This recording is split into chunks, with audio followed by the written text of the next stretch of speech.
Assalamualaikum warahmatullahi wabarakatuh. Kami dari Kompas 10 akan mempresentasikan materi tentang perencanaan strategi pengembangan produk kelapa sawit studi kasus pada PT Perkebunan Nusantara 3.0. Nah, sebelum itu kami ingin memperkenalkan diri. Kami dari kelompok 10 terdiri dari Sofiatun Najah, NIM 105, kemudian Isanul Cahyanti NIM 107, dan Elvina Yasmin NIM 152.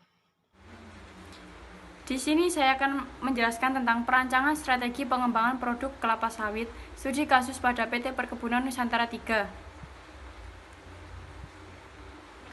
Pendahuluan, kelapa sawit merupakan komoditi perkebunan yang menjanjikan untuk dikembangkan.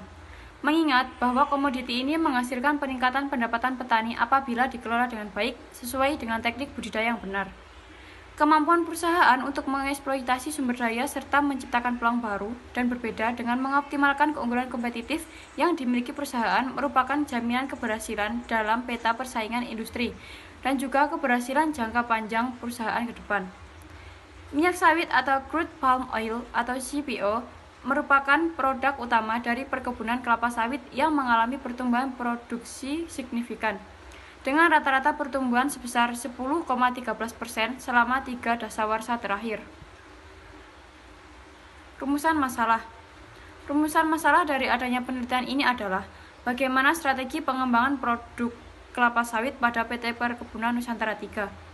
Tujuannya yaitu untuk mengetahui strategi pengembangan produk kelapa sawit pada PT Perkebunan Nusantara 2. Yang kedua ada tinjauan pustaka. Menurut FAO 2016, kelapa sawit adalah tanaman perkebunan penting penghasil minyak makanan, minyak industri, maupun bahan bakar nabati atau biodiesel. Kelapa sawit mampu menyumbang devisa terbesar bagi Indonesia. Strategi pengembangan. Menurut Fahmi dan Hayati pada tahun 2020, strategi merupakan suatu tujuan yang ingin dicapai untuk mengkomunikasikan hal apa yang dikerjakan, siapa yang mengerjakannya, bagaimana cara mengerjakannya, serta kepada siapa hal-hal tersebut perlu dikomunikasikan dan perlu memahami mengapa hasil kinerja tersebut dinilai. Analisis SWOT. Menurut Nur 2014, analisis SWOT merupakan analisis yang mengidentifikasi faktor-faktor dalam suatu perusahaan secara sistematis. Analisis ini digunakan untuk merumuskan strategi perusahaan. Faktor internal. Menurut Kusuma dan Firdausi 2019, faktor internal adalah faktor yang ada pada perusahaan meliputi pemasarannya, keuangan sumber daya manusianya, dan struktur organisasi yang ada dalam perusahaan tersebut. Faktor eksternal. Menurut Putu Rani Susanti pada tahun 2017, faktor eksternal merupakan faktor yang ada di luar perusahaan, di mana faktor ini harus sebagai bahan pertimbangan perusahaan untuk membuat keputusan. Metode penelitian.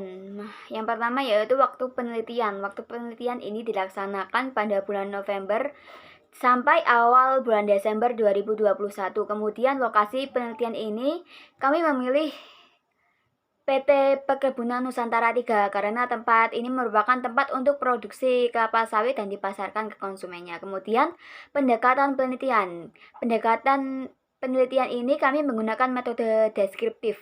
Metode deskriptif ini menjelaskan mengenai fenomena yang ada di lapangan seperti kelebihan, peluang, kelemahan, dan ancaman yang dimiliki PT Perkebunan Nusantara 3. Nah, dengan pendekatan ini diharapkan dapat membuat strategi pengembangan yang memaksimalkan keunggulan dan peluang serta meminimalkan kekurangan dan ancaman. Kemudian pengumpulan data. Nah, teknik pengumpulan yang digunakan dalam penelitian ini adalah data sekunder yang berasal dari jurnal-jurnal, penelitian terdahulu, dan sumber bacaan lainnya. Kemudian yang terakhir yaitu teknik analisis data.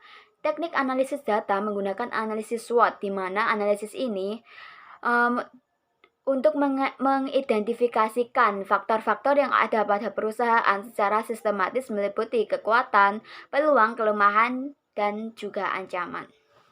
Assalamualaikum warahmatullahi wabarakatuh. Perkenalkan, nama saya Sofia Tunaja, NIM 105. Saya akan menjelaskan tentang pembahasan.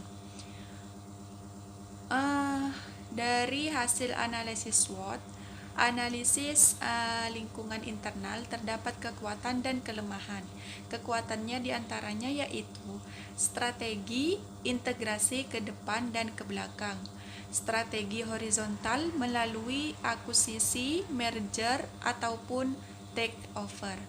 Strategi pengembangan pasar, strategi pengembangan produk, strategi diversifikasi terkait, dan melakukan initial public offering atau bisa disingkat IPO sebagai sarana mencapai strategi. Untuk kelemahannya yaitu melakukan initial public offering atau bisa disingkat IPO sebagai sarana pencapaian strategi. Analisis lingkungan eksternal terdapat peluang yaitu pemasaran yang luas, bahan baku yang melimpah, bekerja sama dengan banyak perusahaan, dan juga menggali informasi. Untuk ancaman yaitu semakin lama bahan baku akan semakin minim, mengingat proses pertumbuhan memakan waktu yang cukup lama. Dan yang kedua, banyaknya kompetitor yang bergerak di bidang yang sama. Untuk perencanaan pemasaran di sini menggunakan strategi analisis minat konsumen di mana dilihat dari beberapa perusahaan yang memiliki potensi besar dalam produksi serta pemasaran produk. Selain itu, bagian pemasaran dan penjualan mencari pasar dan pelanggan baru dan melakukan pemasaran dan penjualan secara langsung produk CPO kepada calon pembeli, baik yang sudah terdaftar sebagai pelanggan perusahaan maupun pembeli baru, guna mendapatkan tingkat keuntungan penjualan, serta melakukan monitoring setiap saat terhadap fluktuasi pergerakan harga CPO untuk menentukan kebijakan penjualan. Analisis strategi pemasaran kelapa sawit. Nah, pada perencanaan pemasaran di sini menggunakan strategi analisis minat konsumen, di mana dilihat dari beberapa perusahaan yang dimiliki potensi besar dalam produksi serta pemasaran produk. Selain itu, bagian pemasaran dan penjualan mencari pasar dan pelanggan baru dan melakukan pemasaran dan penjualan langsung atau direct trading produk CPO kepada calon pembeli, baik yang sudah terdaftar sebagai pelanggan perusahaan maupun pembeli baru, guna mendapatkan tingkat keuntungan penjualan atau margin laba yang optimal, serta melakukan monitoring setiap saat terhadap fluktuasi pergerakan harga CPO untuk menentukan kebijakan penjualan CPO ke pasar atau ekspor guna mendapatkan harga penjualan CPO tertinggi. Nah, perencanaan produk ini juga sangat penting dilakukan karena untuk menentukan apa yang akan diperoleh oleh suatu perusahaan harus ada perencanaan produk yang benar-benar matang dan intens. Selain merencanakan produk, penetapan harga juga harus maksimal karena merupakan salah satunya unsur dari bauran pemasaran yang memberikan pemasukan dan pendapatan bagi perusahaan itu sendiri. Selain dua perencanaan tersebut, ada juga sarana promosi guna menentukan penyebaran produk perusahaan agar dikenal masyarakat luas.